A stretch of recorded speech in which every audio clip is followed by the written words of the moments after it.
SRS যে KVK গুলো আমাদের তো 11-12% হয় গ্রাফিক করে পাওয়ার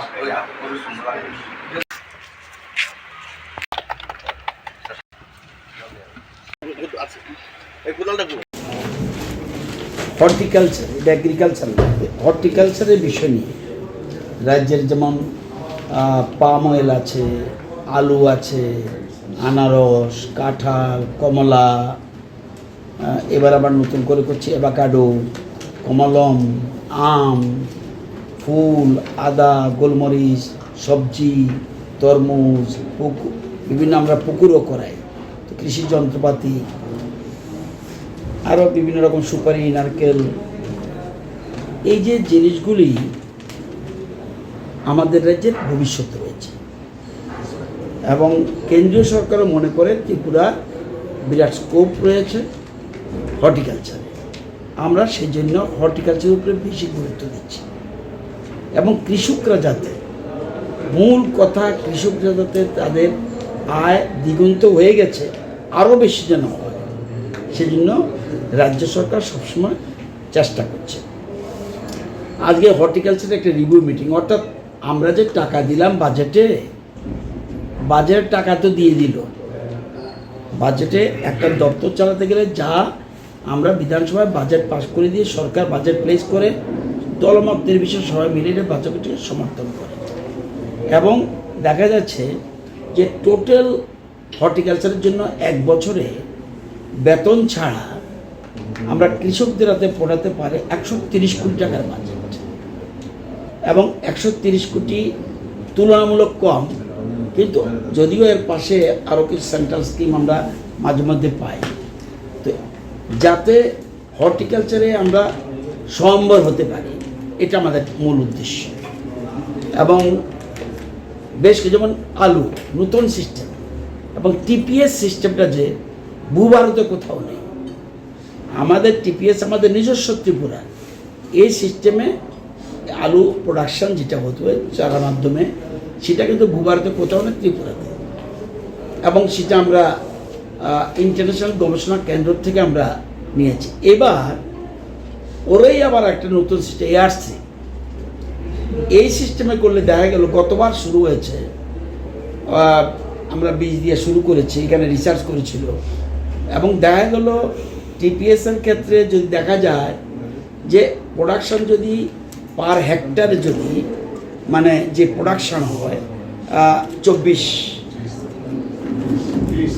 30 কেজি, 30 এমটি, 30 এমটি হলো পার হেক্টরে টিপিএসে, দেখা গেল এআরসিতে 60-65, বিরাট পরিবর্তন। সেই জন্য এবং কৃষকরা ভীষণ খুশি গতবার, এবং এই জন্য এবার 4 গুণ বাড়িয়ে দেওয়া হয়েছে, মানে 4 গুণ কৃষকের কাছে কিন্তু কৃষিবীজ যাবে ওই এআরসি সিস্টেমে। আমরা ধীরে ধীরে এটাকে এমন জায়গায় নিয়ে যাচ্ছি, 4 গুণ হলো তো এর পরের বছর আবার 4 গুণ, তার মানে 1600 কৃষকের কাছে পৌঁছে যাবে। আমরা হিসাব করে দেখেছি বীজের ক্ষেত্রে আমরা এরভাবে চাললে আমরা বীজে, আলু বীজে আমরা ত্রিপুরাতে 27-28 অর্থ বছরে আমরা স্বয়ম্বর হয়ে যাব এবং এটা 100% হওয়ার সম্ভাবনা রয়েছে। প্রতিটি ক্ষেত্রে কীরকম টাকা খরচ হয়েছে, আমরা বাজেট হয়েছে আমরা মার্চ মাসে, April, May, June, July, August, September, October, November, 8 মাস সাধারণত 50%-60% খরচ হওয়ার কথা, কিন্তু আমাদের ডিপার্টমেন্ট তারা 70-75% খরচ করে দিয়েছে। তার মানে গতি আগের থেকে বেড়ে গেছে এবং ফ্লাডের জন্য আমরা এবার আলুর বীজ আরেকটা অলমোস্ট ফ্রি আলুর বীজ দিচ্ছি, আমরা সস্তা দরে দিচ্ছি, পার কেজি আমরা দিচ্ছি 22 টাকা প্রতি কৃষককে 22 টাকা করে দেব। কিন্তু এবার আমরা কৌশল করে করছি কি, আরও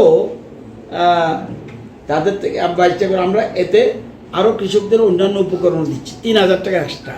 আমার তথ্য রয়েছে, তাদের সঙ্গে তথ্য রয়েছে, আপনি বললে প্রচুর তথ্য দিতে পারবেন, আমি এরমভাবে বলি না। আমরা চাই দলমত নির্বিশেষে সবাই মিলে এক ত্রিপুরা শ্রেষ্ঠ ত্রিপুরা বনে। এবং এক্ষেত্রে আপনারা এখন মনে রাখবেন আমাদের যে জিএসডিপি এটার মেইন কন্ট্রিবিউশন আসে কৃষি থেকে, এটা বুঝতে হবে। কৃষি থেকে তারপরে আসছে সার্ভিস সেক্টর থেকে, কিন্তু আমরা সেই জন্য কৃষিতে বেশি গুরুত্ব দিচ্ছি। যেমন আপনারা জানেন এই ফ্লাডের সময় আমরা যতটুকু পেরেছি আমরা সাহায্য করেছি। আজকেও একটা সিদ্ধান্ত হবে, একটু পরে মিটিং করবো, আমরা সবাইকে বলে দেবো যাদের বালি ফ্লাডের সময় বালি পড়েছে, সবাই না, কিন্তু ফ্লাডের সবজি ক্ষতি হয়েছে, ফসল ক্ষতি হয়েছে, এটা আলাদা জিনিস, এটার জন্য ক্ষতিপূরণ যা দেওয়া হচ্ছে এবং দেওয়া হবে। বালি যাদের পড়েছে আজকে, যাতে বালি আমরা অলরেডি স্যাংশন করে দিয়েছি, বালির টাকা, বালি সরানোর টাকা, ওই প্রকৃত বালি ধরুন যে কৃষকের বালি খেতে বালি পড়েনি তাকে পয়সা দেব, তাহলে প্রকৃত বালি যাদের খেতে পড়েছে তারা ডিপ্রাইভ হবে।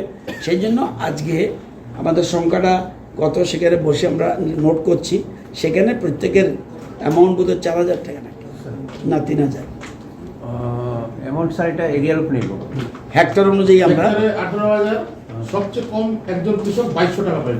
হ্যাঁ, 18,000 হেক্টর, যদি 1 হেক্টর জায়গার মধ্যে যদি ওনার বালি পড়ে তাহলে 18,000 টাকা পাবে।